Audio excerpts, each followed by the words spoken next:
Şeminin kayı. Kimseye ki sever bana. Sen yarım gittin, elve yar bana. Kurtulma sevi, yarasın koyup. Gülümleme günem var, ya garip gördüm. Kurtulma sevi, yarasın koyup.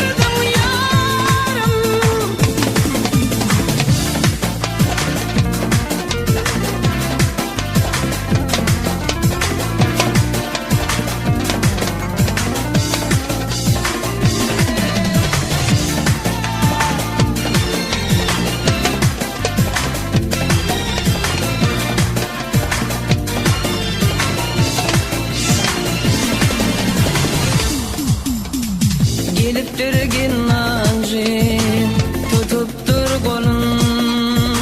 Baylığa boyu sanıyıp, bolupsun boyun.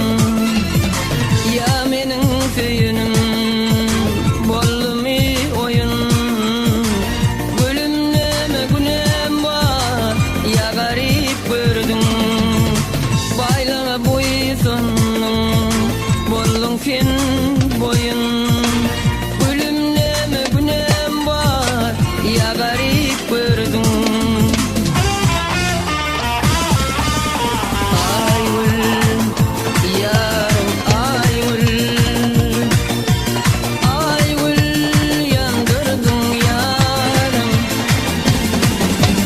Aygül, yarım aygül. Aygül, yandırdın yarım.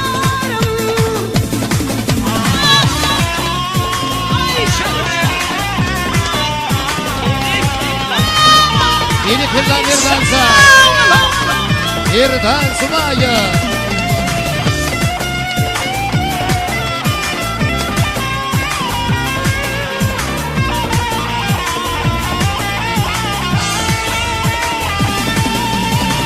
Kıyılık dünya seni, sen onu verdin.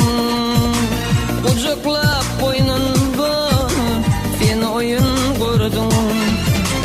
Yıllar geçti ay ulcan,